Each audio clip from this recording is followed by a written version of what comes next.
안녕하세요. 저는 올해 75살 된 김상철이라고 합니다. 오늘 이렇게 라디오에 사연을 보내게 된 것은 제가 겪은 일이 너무나 충격적이고 믿기 어려운 일이어서 누군가에게 털어놓고 싶었기 때문입니다. 혹시 저와 같은 일을 겪으신 분이 계신지, 또 제가 어떻게 해야 할지 조언을 구하고 싶어서 용기를 내어 펜을 들었습니다. 저는 평생을 아들 하나만 바라보고 살아왔습니다. 아내를 일찍 여의고 호라비가 된 후로는 더욱 그랬죠. 아들 민호는 제 삶의 전부였습니다. 그 아이가 대학을 졸업하고 좋은 회사에 취직할 때까지, 결혼해서 손자까지 낳아줄 때까지 저는 정말 행복했습니다. 제가 할 수 있는 모든 것을 다 해주었어요. 아들이 결혼할 때는 제가 평생 모은 돈으로 아파트도 사주고 신혼여행비도 넉넉히 주었습니다. 그런데 며칠 전에 일어난 일은 정말 꿈 같은 일이었습니다. 아니, 악몽 같은 일이었다고 해야겠네요. 아들 내외가 저에게 이런 말을 하더군요. 아버지, 그동안 고생 많으셨어요. 이번에 효도 여행으로 파리에 모시고 가고 싶어요. 처음에는 귀를 의심했습니다. 제가 아들에게서 이런 말을 들을 줄은 꿈에도 몰랐거든요. 파리라니요. 저는 평생 해외여행이라는 것을 한 번도 가본 적이 없었습니다. 젊었을 때는 돈이 없어서 못 갔고, 나이가 들어서는 건강이 걱정되어서 엄두를 못 냈죠. 그런데 아들이 직접 파리 여행을 제안하다니, 그것도 효도 여행이라고 하니 얼마나 기뻤는지 모릅니다. 정말이냐? 아빠를 파리에 데려가겠다고 제가 몇 번이나 되물었던 것 같아요. 아들은 웃으면서 대답했습니다. 네, 아버지. 평생 저희를 위해 고생하셨으니까 이제는 저희가 아버지를 위해 뭔가 해드리고 싶어요. 며느리도 옆에서 아버님, 정말 좋은 곳으로 모시고 갈게요. 라고 말하더군요. 그날 밤 저는 잠을 이룰 수가 없었습니다. 너무 기뻐서요. 파리라는 도시가 어떤 곳인지, 에펠탑은 정말 웅장할지, 루브르 박물관은 어떤 모습일지 상상만 해도 가슴이 뛰었습니다. 아들이 드디어 제대로 된 효자가 되었구나 싶어서 눈물이 날 정도였어요. 여행 준비를 하는 동안 아들 내외는 정말 친절했습니다. 여권 만드는 것부터 여행용 가방 사는 것까지 모든 것을 챙겨주더라고요. 아버지, 파리는 지금 쌀쌀하니까 따뜻한 옷 좀 더 가져가세요. 아버지, 혈압약은 충분히 챙기셨죠. 이런 말들을 들을 때마다 제 마음은 정말 따뜻했습니다. 드디어 출발하는 날이 왔습니다. 인천공항에서 비행기를 탈 때만 해도 저는 정말 행복했어요. 생전 처음 타보는 국제선 비행기에서 바라본 구름들, 기내식으로 나온 음식들, 모든 것이 신기하고 감동적이었습니다. 아들이 옆에서 아버지 편하시죠? 라고 물을 때마다 저는 고개를 끄덕이며 웃었어요. 12시간의 긴 비행 끝에 드디어 파리 공항에 도착했습니다. 샤를 드골 공항이라고 하더군요.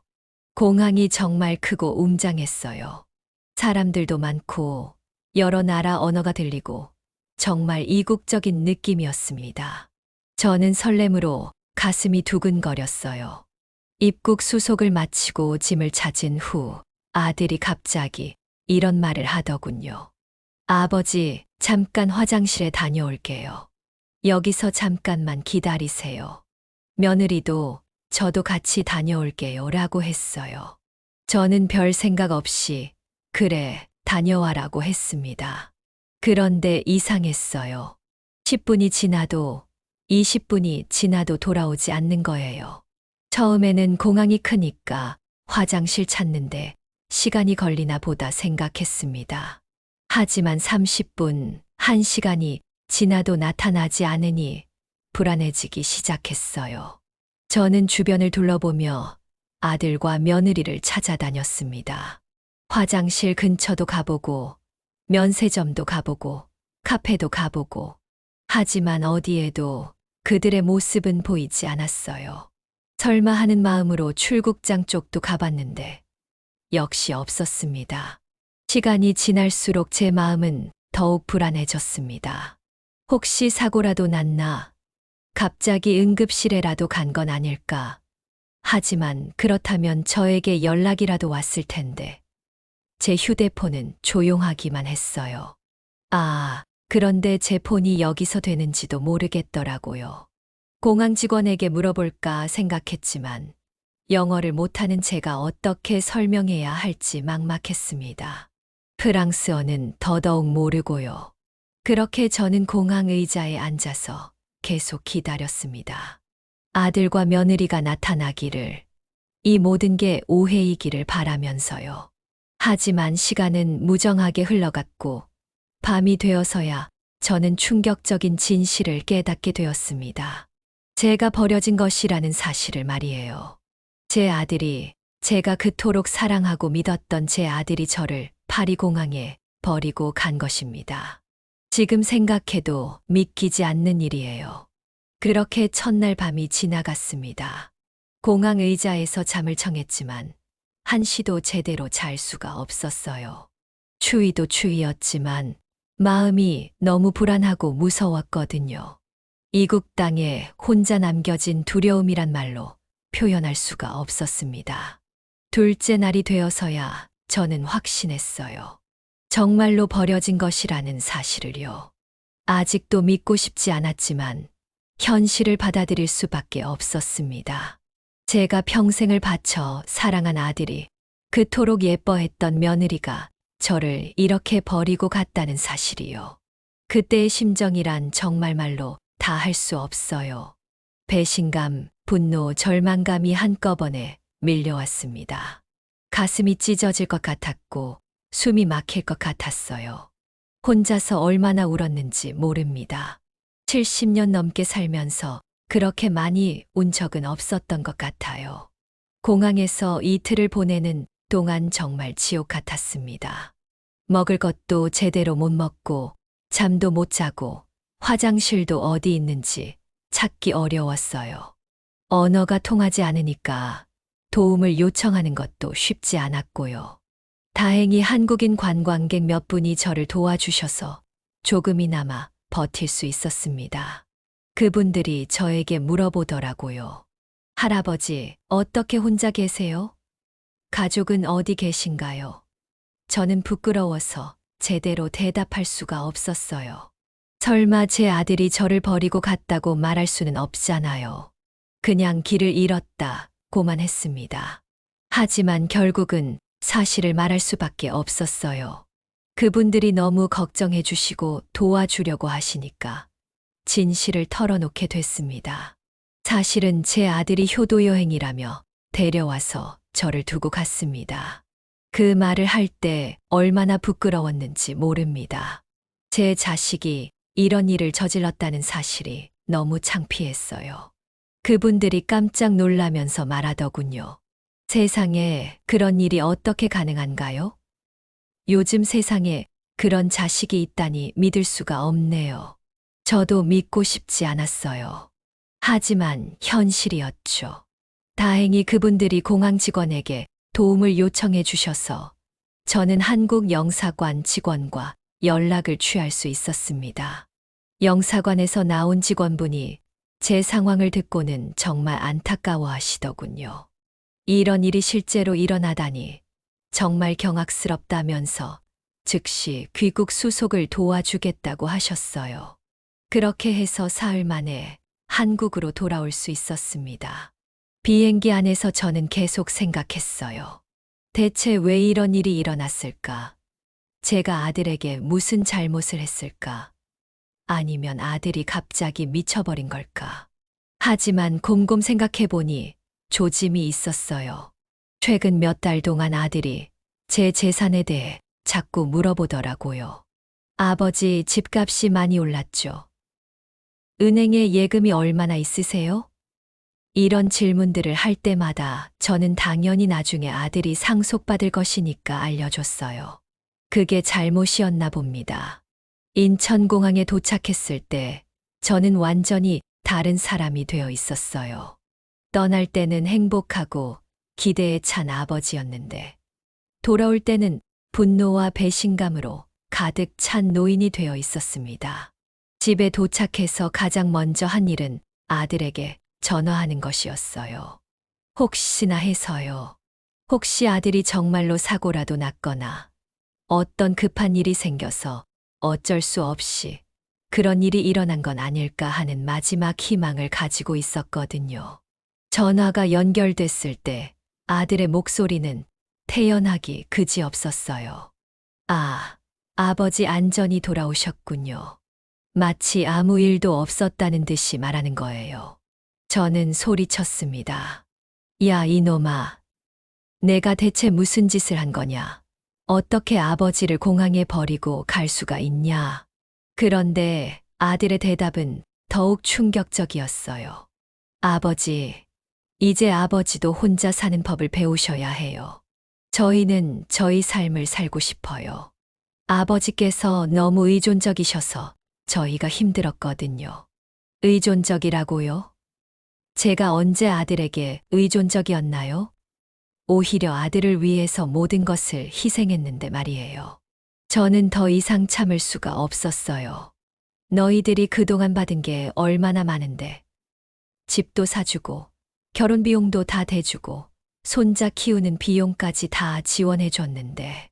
하지만 아들은 차갑게 대답했어요. 그건 아버지가 하고 싶어서 한 거잖아요. 저희가 부탁한 적 없어요. 이제는 정말로 독립하고 싶어요. 아버지도 아버지 인생을 사세요. 그 순간 저는 깨달았어요. 아들이 정말로 저를 버린 것이라는 사실을요. 이건 실수나 오해가 아니라 계획적인 일이었다는 것을요. 며느리와 함께 작정하고 저를 파리에 버린 것이었습니다. 전화를 끊고 나서 저는 한참을 멍하니 앉아 있었어요. 70년 넘게 살면서 이런 배신을 당할 줄은 꿈에도 몰랐습니다. 제가 그토록 사랑했던 아들이, 제 삶의 전부였던 그 아이가 저를 이렇게 저버릴 줄이야. 그날 밤 저는 결심했어요. 이대로 당하고만 있을 수는 없다고, 반드시 복수를 하겠다고 말이에요. 저를 이렇게 배신한 대가를 반드시 치르게 해주겠다고 다짐했습니다. 제 인생에서 이런 분노를 느껴본 적이 없었어요. 그날 이후로 저는 오로지 복수에만 매달렸어요. 가장 먼저 떠오른 건 호적에서 제 자식의 이름을 빼버리는 일이었죠.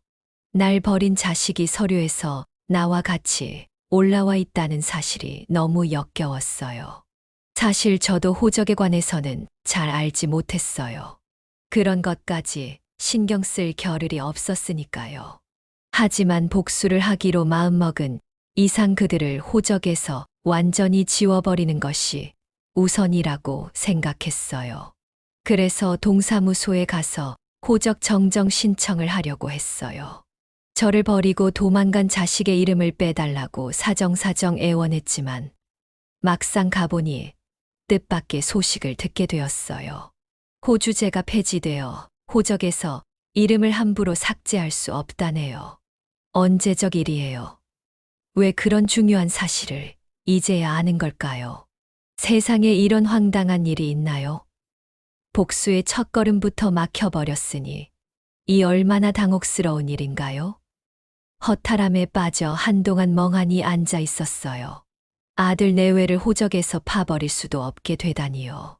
대체 어떻게 해야 하나요? 머리가 복잡해져서 답답한 마음뿐이었죠. 그렇다고 이대로 물러설 순 없었어요. 포기란 있을 수 없죠. 저에게 그토록 큰 상처를 안겨준 그들인데 결코 용서할 순 없어요. 그래서 끝내 다른 방법을 찾기로 했어요. 비록 법적으로는 친자 관계를 끊을 순 없겠지만 제 마음만큼은 이미 끊어버렸어요. 그들은 이제 남이나 다름없는 사이가 되어버린 거죠. 제 인생에서 지워버리겠다고 다짐했어요. 돌이켜보면 호적에서 삭제하는 건 어차피 형식적인 것에 불과했을지도 몰라요. 저에게 중요한 건 마음가짐이거든요. 그들에 대한 모든 정을 끊어내는 게 우선이었어요. 그것이 바로 저만의 방식으로 가문에서 파문하는 일이었던 셈이에요. 이제 저는 아들을 죽은 사람 취급조차 하지 않겠어요. 호적에서 삭제하지 못했지만 마음속에서 그들을 지워버렸어요. 이제 그들은 없는 사람들이에요. 제 삶에 어떤 영향도 미칠 수 없는 존재가 되어버린 거죠. 이것이 제가 선택한 복수의 방식이에요. 가장 단호하고 결연한 방법으로 말이에요. 하지만 이것은 시작에 불과해요.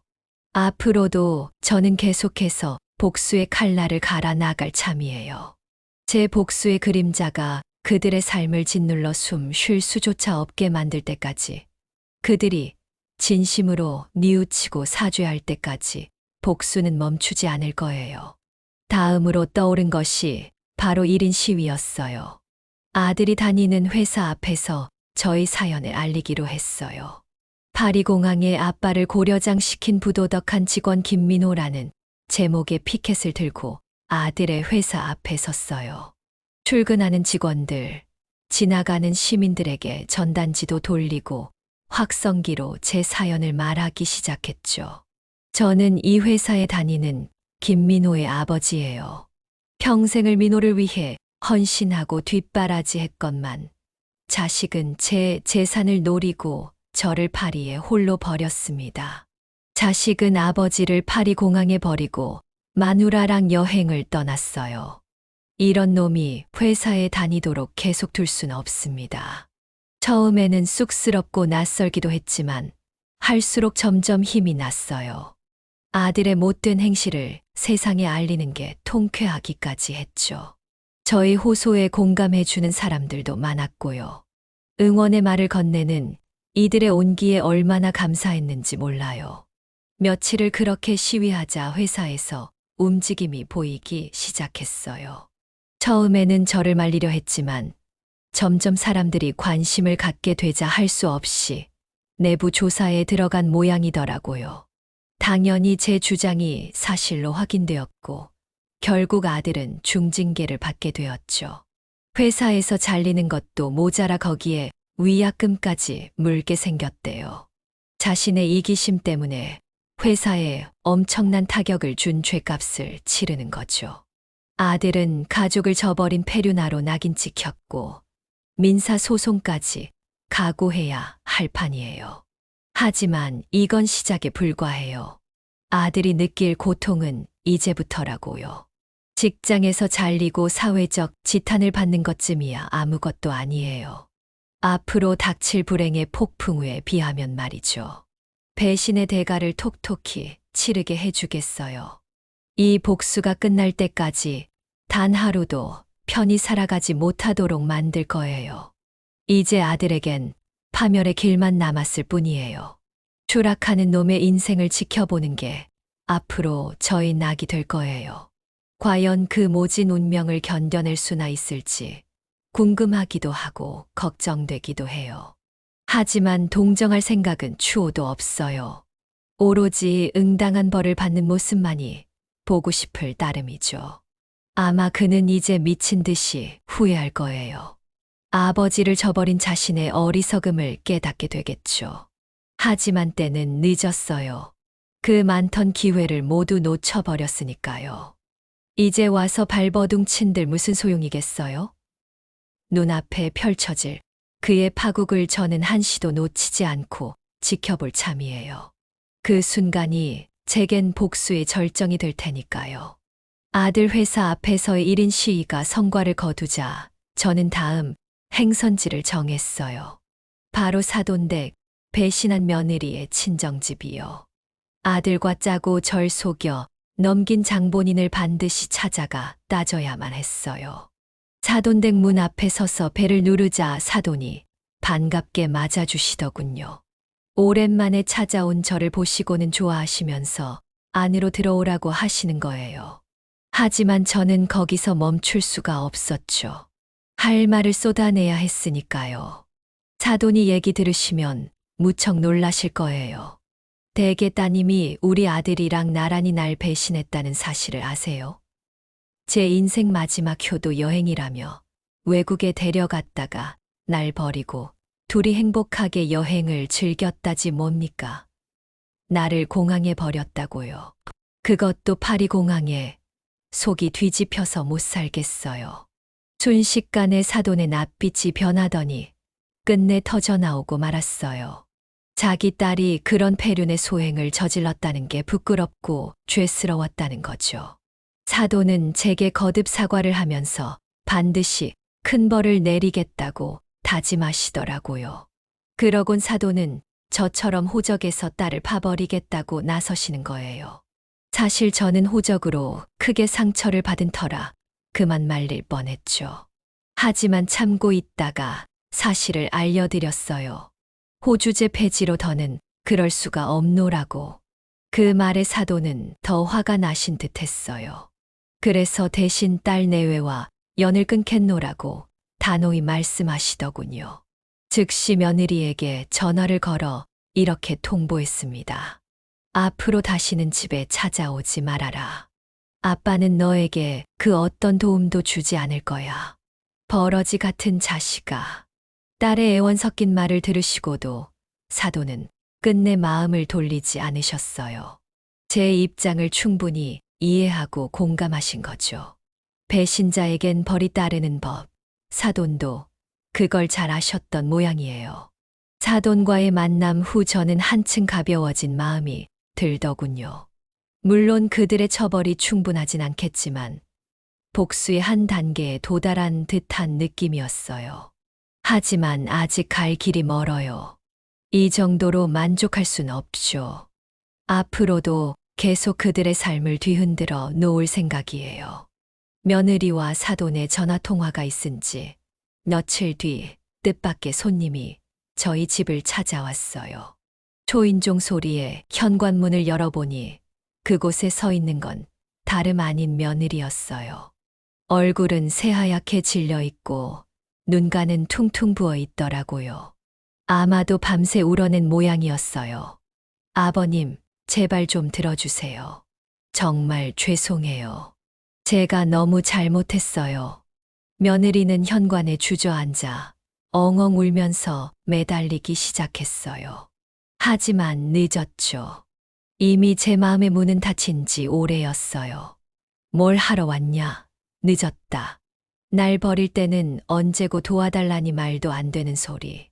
저는 매섭게 쏘아붙이며 며느리를 밀어냈어요. 한때는 가족이라고 여겼던 사람이었지만 이제는 철천지 원수나 다름없었죠. 아버님, 용서해 주세요. 저희가 정말 잘못했어요. 다시는 그러지 않을게요. 며느리는 계속해서 빌었지만 소용없었어요. 그 모든 변명이 저에겐 그저 실없는 소리로밖에 들리지 않았으니까요. 지금 나보고 용서하라고, 날 저버리고 떠나간 주제에 어떻게 감히 그런 말이 나오냐? 이제 와서 후회한들 무슨 소용 있겠니? 저는 냉랭하게 대꾸했어요. 며느리의 눈물 어린 사정에도 미동조차 하지 않았죠. 제겐 이미남이나 다름없는 사이였으니까요. 아버님, 제발요. 저 어쩌면 좋아요? 아버지도 저희를 내치고 갈 데가 없어요. 며느리는 계속해서 원망했어요. 하지만 그럴수록 제 마음은 더욱 단단해질 뿐이었죠. 한때 며느리를 위해 기꺼이 주머니를 털어냈던 제가 우스워지기도 하고요. 걱정 마라. 내가 내 살 길을 가르쳐 주지. 저는 싸늘한 미소를 머금고 며느리에게 속삭였어요. 그리고는 아들 몰래 웅얼진 비밀을 털어놓기 시작했죠. 우리 아들 아직 통장에 많지는 않지만 돈이 남아있을걸. 내가 다 알고 있다. 그 돈을 들고 멀리 사라지는 거야. 아들 몰래 말이야. 며느리의 눈이 휘둥그레졌어요. 아들의 재산을 가로채라니 상상도 못한 제안이었던 거죠. 하지만 저에겐 그것이 며느리를 위한 마지막 선물이었어요. 아버님, 그건 좀. 며느리는 망설이는 듯 더듬거렸어요. 잘 들어. 확고한 어조로 선언하듯 말했죠. 내 말 잘 들어. 이건 내가 너를 위해 해줄 수 있는 마지막 호의야. 돈을 챙겨서 멀리 숨어 살라고. 다신 내 앞에 나타나지 마. 우리 인연은 여기까지야. 며느리는 한동안 할 말을 잃은 듯 침묵했지만 곧 고개를 끄덕이더니 일어섰고요. 제 눈에는 며느리의 눈동자에서 단단한 결심이 엿보였답니다. 그렇게 며느리는 눈물을 닦고 제 집을 떠났어요. 마지막으로 힐끗 쳐다보는 눈빛에선 고마움과 미안함이 섞여 있었죠. 하지만 저에겐 더는 그 눈빛이 아무런 감흥도 주지 못했어요. 며느리의 방문은 제게 또 다른 복수의 기회를 안겨주었죠. 아들의 돈까지 빼앗아 달아나게 함으로써 그를 완전히 파멸로 이끄는 거예요. 그리하여 저와 같은 배신감과 좌절감을 맛보게 할 참이었고요. 물론 며느리에게 내준 제안이 인간적이지 않다는 걸 알아요. 하지만 저에겐 그것이 그들에게 응분의 대가를 치르게 하는 방법이기도 했어요. 이기적인 욕심에 사로잡혀 가족까지 저버린 죗값을 받게 하는 거예요. 며느리의 방문 이후 아들의 삶은 급격히 무너져 내렸어요. 회사에서 해고당한 것도 모자라 이제는 아내마저 떠나버린 거죠. 게다가 통장에 남아있던 돈까지 깡그리 털려버렸으니 갈 곳 없는 신세가 되고 말았어요. 그렇게 절망에 빠져 있던 어느 날 아들이 저희 집 문 앞에 나타났어요. 남루한 차림에 수척해진 얼굴로 서 있는 아들을 보니 세월이 느껴지더군요. 하지만 마음이 움직이진 않았어요. 저에게 그는 이미 남이나 다름없었으니까요. 아버지, 들어가도 돼요? 힘없는 목소리로 아들이 불렀지만 저는 돌아서서 대답했죠. 왜 왔니? 이제 와서 무슨 낯으로 나타난 거야? 아들은 눈시울을 붉히며 애원하기 시작했어요. 아버지, 제발 용서해줘요. 정말 잘못했어요. 나는 어리석고 못난 자식이에요. 하지만 이제 아버지밖에 없어요. 도와주세요. 그 모습을 보니 왠지 마음이 약해지려 했지만 이내 다잡았어요. 지난날의 배신과 상처를 떠올리니 다시 분노가 치밀어 올랐거든요. 저는 싸늘한 눈빛으로 아들을 노려보며 대답했죠. 이제 와서 내가 매달리는 거 볼 것 같아. 날 버리고 도망갔을 때는 어디로 갔던 거야? 아버지가 내 인생의 쓰레기통이냐? 숨을 몰아쉬며 따져 묻자 아들은 고개를 떨궜어요. 하지만 이내 다시 애원하기 시작했죠. 아버지, 제발 한 번만 기회를 줘요. 이번엔 달라질게요. 열심히 일하고 효도할게요. 제발요. 하지만 전 그 말을 믿지 않았어요. 한 번 저버린 인연은 다시 믿을 수 없으니까요. 게다가 아직 복수가 끝나지도 않았는데 말이죠. 말 같지도 않은 소리 하고 있네. 내가 효도를 한다고 개풀 뜯어 먹는 소리 하고 있네. 늦었어. 아버지 인생에서 넌 이미 지워졌다. 썩 꺼져라. 그렇게 말하고 문을 쾅 닫아버렸어요. 아들의 절규가 문 너머로 들려왔지만 무시했죠. 자식이 어떻게 되든 상관없었어요. 그만큼 원망스럽고 미웠거든요. 그 뒤로 소식은 없었어요. 어떻게 살아가나 했는데 우연히 길거리에서 아들을 봤죠. 노숙자가 되어 꼴이 말이 아니었어요. 아마 제가 내쫓은 뒤로 갈 데가 없어 그렇게 된 모양이더군요. 그 꼴을 보니 왠지 복잡한 심정이 들더라고요. 스스로 자초한 일이었지만 그래도 내 자식이 저 지경이 되었으니 말이에요. 하지만 마음을 굳혔죠. 아직 용서할 때가 아니에요. 충분한 죗값을 받아내야 직성이 풀릴 것 같았거든요. 하지만 어쩌겠어요? 이미 내린 결정인데 이대로 밀어붙이는 수밖에요. 절대 마음 약해지지 말자고 스스로에게 되뇌었죠. 길에서 노숙하는 아들을 지나칠 때면 제 가슴 한편이 욱신거리긴 했어요. 모진 비바람을 맞으며 얼마나 외롭고 힘들까 하는 연민이 스쳐 지나가곤 했죠. 하지만 그럴 때마다 자신을 다잡았어요. 그랬더니 오히려 화가 나더군요. 버러지 같은 자식아. 지금 너의 불행은 모두 너 자신이 초래한 거란다. 아버지를 배신하고 저지른 행동, 그 씨앗이 뿌려진 순간부터 이런 쓰디쓴 열매를 맺게 될 운명이었던 거지. 내 마음속으로 그렇게 말하곤 했어요.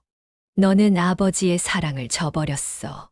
평생을 너를 위해 희생하고 뒷바라지한 은혜를 모른 채로 지냈지. 그 큰 죄를 짊어지고도 아무렇지 않게 살 수 있을 거라 생각했니? 천만에. 그럴 순 없단다. 시간이 흘러 노숙자가 된 아들을 한번 직접 만나보기로 마음먹었어요. 아들이 자신의 잘못된 선택이 어떤 결과를 가져왔는지 똑똑히 깨우치게 만들어야겠다 싶었거든요. 그렇게 길거리로 나섰어요. 아들이 자주 목격되는 곳으로 가서 한참을 기다렸죠. 그리고 마침내 쓰레기 더미를 뒤지고 있는 아들의 뒷모습을 발견했어요. 남루한 옷차림에 온몸에서 풍기는 악취까지 정말이지 눈 뜨고 볼 수 없는 꼴이더라고요. 어이, 너 꼴이 말이 아니구나. 옛날 생각나니? 아버지를 버리고 도망갔을 때 말이야. 저는 아들의 어깨를 탁 치며 말을 걸었어요. 아들이 놀라 휙 고개를 돌리니 절 보고는 눈을 동그랗게 뜨는 게 가엾어요. 하지만 전 웃음을 참을 수가 없었죠. 그 꼴이 우스꽝스럽기까지 했으니까요. 아버지. 목이 메인 듯한 목소리로 아들이 저를 불렀어요. 눈가에 고인 눈물을 볼 수 있었죠. 아들의 비참한 모습을 보자 감정이 복받쳐 올랐어요. 그동안 품었던 분노와 원망이 폭발할 것만 같았죠. 이를 악물고 속에서 끓어오르는 말을 쏟아내기 시작했어요. 어디 한마디 해봐라. 아버지를 떠나 잘 살겠다더니 이게 무슨 꼴이냐? 이것이 바로 내가 선택한 삶의 결과라는 걸 똑똑히 새겨두는 게 좋을 거다. 쌀쌀한 어조에 놀란 아들이 큼직 고개를 들었어요. 후들거리는 눈동자에서 불안함이 느껴졌죠. 하지만 한편으론 죄책감과 후회가 어려있는 듯도 했어요. 볼이 홍당무처럼 붉어진 걸 보니 부끄러움에 떨고 있는 게 분명했고요. 그러나 제 마음의 동요는 없었어요. 오히려 아들이 변명 한마디 못하는 걸 보니 화가 끓어올랐죠. 땅만 내려다보며 침묵하는 그 자세가 너무나 야속하고 밉더라고요. 마치 내 존재 자체를 부정하는 것 같았달까요. 이제 제 목소리는 싸늘하기 그지없었어요. 얼음장 같은 눈빛으로 아들을 노려보며 단호하게 선언했죠. 자격 없어. 너 같은 녀석은 내 용서를 바랄 자격조차 없어. 알아듣겠니? 내가 어떻게 너 같은 페류나를 용서할 수 있겠냐? 그 말을 들은 아들의 눈에서 순식간에 절망이 스쳐 지나갔어요. 마지막 희망마저 사라진 듯 텅 빈 눈동자가 이내 눈물로 가득 찼죠.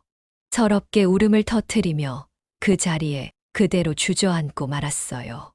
보기에도 딱한 꼴이었습니다. 저는 눈 하나 깜짝하지 않았어요. 오히려 냉소를 지으며 혀를 찼죠. 아들의 눈물 따위 한 방울도 귀하게 여길 필요가 없다고 생각했으니까요. 그저 위선의 또 다른 모습으로밖에 보이지 않았어요. 울어봤자 소용없어. 이미 엎질러진 물이야. 넌 내가 받은 상처에 대한 대가를 끝까지 치러야 해. 알아들었어. 냉랭한 어조로 아들에게 일갈했어요. 경멸의 감정마저 묻어났죠. 더는 감정 낭비하지 않겠다는 듯 단호하게 말을 끊고 몸을 돌렸어요. 더 이상 저 자식의 곁에 있고 싶지 않았거든요. 발걸음을 옮기는데 등 뒤에서 아들의 오열 소리가 들려왔어요. 처절한 곡성은 먹먹한 하늘에 메아리치며 공허하게 울려 퍼졌죠. 하지만 놀랍게도 제 마음엔 동요가 없었어요. 오히려 통쾌하고 후련한 기분마저 들더라고요. 그렇게 며칠이 지난 어느 날 뜻밖의 소식을 듣게 되었어요. 아들의 친구라는 사람이 절 찾아왔거든요. 오랜만에 만난 아들 친구의 얼굴은 좋지 않아 보였어요. 어르신, 죄송합니다. 제가 진작 말씀드렸어야 했는데. 아들 친구는 머뭇거리며 입을 열었어요. 저는 불길한 예감이 들었죠. 혹시 며느리에 대해 들으신 게 있으신가요?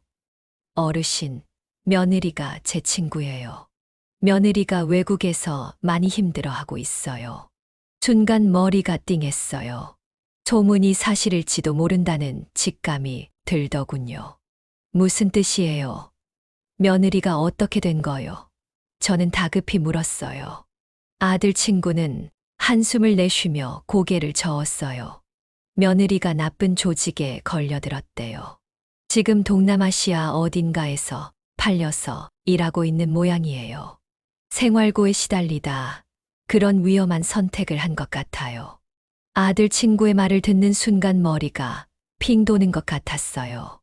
며느리가 그토록 비참한 신세가 될 줄은 꿈에도 몰랐거든요. 비록 미운 며느리였지만 가슴이 먹먹해지더라고요. 팔려서 일한다니 도대체 어떤 일을 하는 건가요? 떨리는 목소리로 물었어요. 들리는 말로는 좋지 않은 일이에요. 몸을 파는 일이라고. 아들 친구는 말을 잊지 못했어요. 하지만 충분히 짐작할 수 있었죠. 며느리가 좋지 않은 길로 전락했다는 것을요. 순간 막혀왔어요. 비록 며느리에게 원한이 있었지만 그렇다고 저런 비참한 말로에 빠지길 바란 건 아니었거든요. 며느리도 이런 운명을 예상치 못했겠죠. 자신의 선택이 얼마나 잘못된 것인지 뼈저리게 깨닫고 있을 거예요. 세상에 맙소사. 저는 한숨을 내쉬며 중얼거렸어요. 아무리 원수지간이라도 저런 신세가 되는 것은 너무 가혹한 것 같았어요. 동정심이 일기 시작했죠. 그렇게 된 지 꽤 됐대요. 아무도 도와주는 사람이 없어서 점점 더 절망에 빠지고 있다고 하더라고요. 아들 친구의 말에 마음이 무거워졌어요. 며느리의 처지가 짐작되어서요. 하지만 한편으론 씁쓸한 마음도 들었어요. 며느리가 그런 선택을 하지 않았더라면 이런 일은 없었을 텐데. 내 아들과 함께 나를 저버리고 또다시 내 아들을 저버리고 욕심에 눈이 멀어 잘못된 길을 걸은 대가라고 여겨졌죠. 어르신, 며느리를 도와줄 순 없을까요? 이러다간 죽을지도 몰라요. 아들 친구가 망설이며 말했어요. 저는 고개를 저었죠. 내가 뭘 어떻게 해요? 이미 벌어진 일인데. 속으로는 복잡했지만 쉽사리 나설 수는 없었어요. 아직 용서할 자신이 없었거든요. 게다가 제 아들이 그렇게 된 것도 며느리 탓이 컸으니까요. 원한이 가시지 않은 상태에서 선뜻 도와줄 순 없는 노릇이었죠. 하지만 마음 한편으로는 불편함이 느껴졌어요. 인간적으로 안타까워 보이기도 했고, 한때 가족이었다는 사실 때문인지 안타까운 마음도 들더라고요. 그래도 지금 당장은 손을 내밀 수 없다는 걸 절감했어요. 아들 친구는 실망한 눈치로 돌아갔어요. 하지만 며느리의 처지가 걱정된다며 뭔가 방법을 찾아보겠다고 말하더군요. 나름대로 최선을 다하는 것 같았어요. 그렇게 아들 친구를 보내고 난 후 저는 깊은 생각에 잠겼어요. 과연 복수만이 능사일까? 이대로 가다간 모두가 불행해질 뿐 아닐까? 하는 자문이 끊임없이 제 마음을 흔들었어요. 복수를 시작할 때는 그들이 받을 고통에 대해서만 생각했었어요. 하지만 실제로 그 결과를 보니 생각보다 훨씬 참혹하더라고요. 아들은 노숙자가 되었고 며느리는 인신매매 조직에 걸려서 몸을 팔고 있다니. 이런 결과를 원했던 건 아니었는데 말이에요. 하지만 이내 속삭였어요. 자업자득이야. 그들이 저지른 일을 생각하면 동정할 여지가 없다고 스스로를 다독였어요. 하지만 마음 한구석이 무거운 건 어쩔 수가 없었어요. 얼마나 시간이 흘렀을까요? 저는 많은 것을 깨닫게 되었어요. 그동안 복수심에 사로잡혀 제 삶을 돌아보지 못했다는 걸 말이죠. 아들에 대한 미움과 원망에 매몰되어 정작 소중한 것들을 놓치고 살았다는 사실을 절감했어요. 인연을 끊기로 결심한 건 그때부터였어요. 이제는 더 이상 과거에 얽매이지 않고 새로운 삶을 살아보고 싶었거든요. 비록 아픈 상처가 남았지만 그것이 제 앞길을 가로막지는 않을 거라 믿었어요.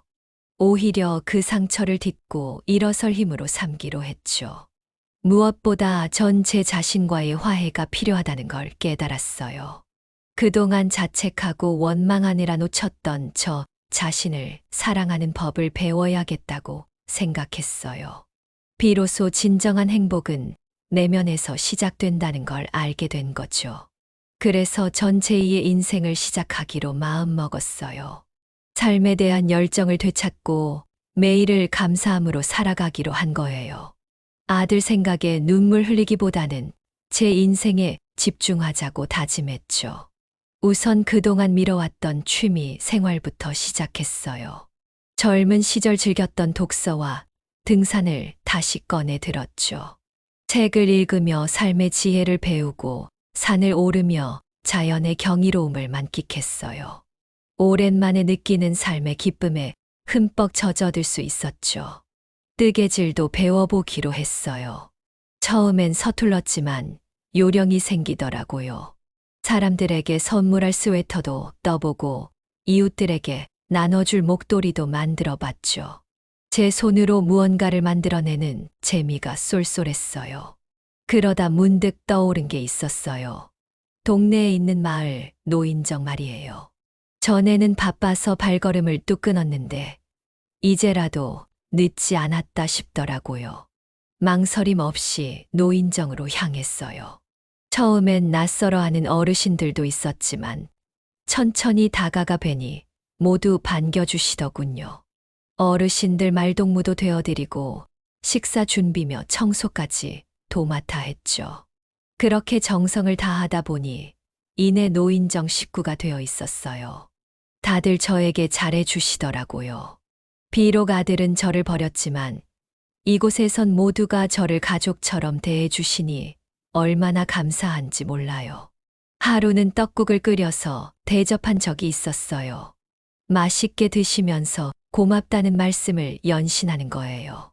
그 모습을 보니 왠지 모를 뭉클함이 밀려왔어요. 나눔의 기쁨이 이런 거구나 하는 깨달음이 스쳐 지나가더라고요. 이곳에서 전 많이 배웠어요. 사랑과 감사함으로 살아가는 법, 작은 것에서 행복을 찾는 법까지. 그것이 진정한 삶의 의미라는 걸 가슴 깊이 새길 수 있었죠. 아들 생각이 안 났던 건 아니에요. 하지만 이제는 달랐죠. 걔가 만든 자체지, 걔가 알아서 해야지. 더 이상 아들을 신경 쓰지 않기로 했어요. 서서히 마음의 평화를 되찾아갔어요. 매일이 감사하고 기쁜 나날들의 연속이었죠. 새벽마다 일찍 일어나 아침 산책을 즐겼고 시장에서 신선한 재료로 맛있는 음식도 만들어 먹었어요. 삶 자체를 만끽하는 여유를 되찾았어요. 가끔은 동네 노인정에서 또래 어른들과 수다 떨기도 했어요. 100세가 넘은 어르신은 제 변화된 모습을 칭찬하시면서 건강한 노년의 삶을 살아가는 걸 기특해 하시더라고요. 함께 웃고 떠들며 시간 가는 줄 몰랐어요. 그렇게 하루하루 치유와 행복을 쌓아가던 어느 날이었어요. 문득 깨달음이 스쳐 지나가는 거예요. 내 인생의 주인공은 바로 나 자신이구나. 아들의 그림자에서 벗어나 당당히 제 길을 걸어가는 게 진정 옳은 길이라는 걸 말이죠. 그날 이후로 전 확실히 달라졌어요.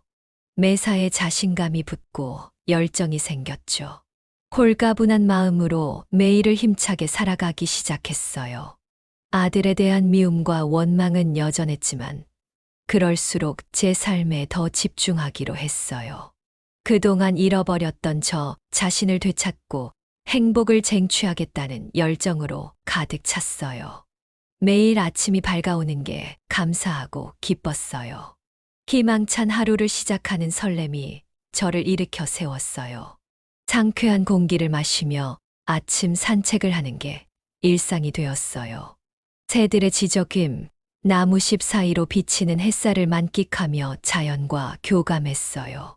가벼운 운동 후에는 정성스레 아침 식사를 준비했어요. 신선한 재료로 만든 맛있는 음식을 먹으면 기분이 절로 좋아지더라고요. 식사 후에는 책을 읽으며 마음의 양식을 쌓았어요. 살면서 몰랐던 지혜와 통찰을 얻는 뜻깊은 시간이었죠. 그렇게 하루를 시작하는 여유가 삶의 활력소가 되었어요. 매일 작은 기쁨과 감사함을 느끼려 노력했어요. 사소한 일상도 특별하게 여기니 인생이 더욱 빛나 보이더라고요. 물론 가끔 아들 생각에 마음이 무거워질 때도 있었어요. 눈물이 핑 돌 만큼 서운한 기억들이 떠올랐죠. 하지만 이내 지나가는 감정이라 여기며 털어냈어요. 아들을 용서하고 화해하고 싶은 마음은 아직 없었거든요. 오히려 아들 없는 삶이 익숙해졌어요. 홀로 서기의 기쁨을 만끽하게 된 거죠. 누구의 도움 없이도 당당히 제 길을 걸어갈 수 있게 되니 그게 얼마나 감사하고 행복한지 몰라요. 스스로에 대한 믿음과 자부심도 생겼고요. 진정한 행복은 과거에 얽매이지 않고 현재를 충실히 사는 데서 온다는 걸 깨달았어요. 아들에 대한 원망에서 자유로워진 제 모습이 그 좋은 예였어요. 저는 더욱 당당해졌어요. 불행한 기억보다는 제 인생에 찾아온 제2의 기회에 감사하기로 했어요. 앞으로 펼쳐질 행복한 노년을 위해 더욱 치열하게 살아가기로 결심했어요. 그렇게 힘찬 발걸음을 내딛었고 봉사활동을 더욱 열심히 하고 소외된 이웃들을 위한 나눔도 실천해 나갔죠. 그러면서 삶의 진정한 의미와 보람을 느낄 수 있었어요. 취미 활동도 점점 확장해 나갔어요. 기타를 배우기 시작했고 외국어 공부도 도전했어요. 늦깎이 학생이 된 기분이 새롭고 신선하더라고요. 세상을 배우고 제 안의 재능을 발견하는 기쁨이 있었어요. 가끔 동네 바자회에 참여하기도 했어요. 손수 만든 수공예품과 먹거리를 내놓고 수익금은 모두 이웃 돕기에 썼어요. 사랑을 실천하는 뿌듯함이란 말로 다 할 수 없을 만큼 벅차오르더라고요. 날이 갈수록 감사함이 더해갔어요. 건강히 살아갈 수 있음에, 좋은 분들과 함께 할 수 있음에 말이죠. 저의 존재 자체가 기적 같고 축복 같았어요. 하루하루가 선물처럼 느껴지니 얼마나 감격스럽고 행복한지 몰라요. 이제 저는 웃음이 많아졌어요. 주름이 가득한 얼굴에도 항상 미소가 가득해요. 노년의 삶이 결코 쓸쓸하지 않아요. 내일이 기다려지고 또 다른 행복을 꿈꾸게 되니까요. 아들이 저를 버렸지만 인생이 절 버린 건 아니에요. 오히려 아름답게 빛나는 황금빛 노년을 선물로 주었죠. 그래서 전 오늘도 감사한 마음으로 하루를 시작해요. 저를 웃게 해준 모든 것들에 고마움을 전하며 말이에요. 앞으로도 저는 제 길을 당당히 걸어가려고 합니다. 과거의 아픔은 뒤로 하고 오직 현재의 기쁨에 집중하는 거죠. 살아있음에 감사하고 사랑받고 있음에 감격하며 말이에요. 행복한 미소로 긍정의 마음으로 하루하루를 밝히는 게 저의 남은 소원이랍니다. 하지만 아직 아들과의 숙제가 남아있긴 해요. 언젠가는 진정한 용서와 화해의 순간이 올 거라고 믿어요. 그때까지는 저 자신을 더욱 사랑하고 제 삶을 충실히 살아가려고 합니다. 청취자 여러분, 긴 이야기를 들어주셔서 정말 감사합니다. 혹시 저와 비슷한 상황에 계신 분이 있다면 꼭 기억해 주세요. 복수보다는 용서가, 원망보다는 자신의 행복이 더 소중하다는 것을요. 가족에게 배신당했을 때 그 아픔을 저도 너무나 잘 알고 있어요. 하지만 그 아픔에 매몰되어 자신의 인생을 포기해서는 안 됩니다. 저처럼 새로운 시작을 할 수 있어요. 나이는 숫자에 불과하고 진정한 인생은 자신을 사랑할 때 시작된다는 걸 꼭 기억해 주세요. 누구든 다시 일어설 수 있고 행복해질 자격이 있어요. 그리고 DJ님, 이런 소중한 시간을 만들어 주셔서 진심으로 감사드려요. 라디오를 통해 제 이야기를 나눌 수 있어서 마음이 한결 가벼워진 것 같아요. 혼자 품고 있던 이야기를 털어놓으니 정말 시원섭섭하네요. 청취자 여러분께도 부탁드리고 싶은 게 있어요. 만약 제 이야기가 조금이라도 도움이 되셨다면 구독 버튼과 좋아요 버튼을 눌러주세요. 그리고 알림 설정도 해두시면 이런 따뜻한 이야기들을 놓치지 않고 들으실 수 있을 거예요. 또한 댓글로 여러분의 이야기도 들려주세요. 힘든 시간을 보내고 계신 분들이 있다면 서로 위로가 되어줄 수 있을 거예요. 우리 모두 혼자가 아니라는 걸 느낄 수 있었으면 좋겠어요. 가족 관계로 힘들어 하시는 분들, 배신감에 괴로워하시는 분들, 복수를 꿈꾸고 계신 분들께 말씀드리고 싶어요. 복수는 결국 자신도 상처 입히는 양날의 검이에요. 그보다는 자신의 행복에 집중하세요. 그것이 진정한 승리랍니다. 마지막으로 혹시 제 아들이 이 방송을 듣고 있다면 아직 용서하기는 어렵지만 아빠도 많이 변했다는 걸 알아줬으면 해요. 언젠가는 우리도 화해할 수 있는 날이 올 거라고 믿어요. 그때까지 서로 건강하게 지내요. 정말 감사합니다. 모든 청취자 여러분들도 행복하세요. 구독, 좋아요, 알림 설정 꼭 부탁드려요. 다음에 또 좋은 이야기로 찾아뵙겠습니다. 안녕히 계세요. 그리고 혹시 비슷한 고민이 있으신 분들은 댓글에 사연을 남겨주세요. 함께 이야기하면서 서로에게 힘이 되어줄 수 있을 거예요. 우리는 혼자가 아니에요. 끝까지 들어주셔서 정말 고맙습니다.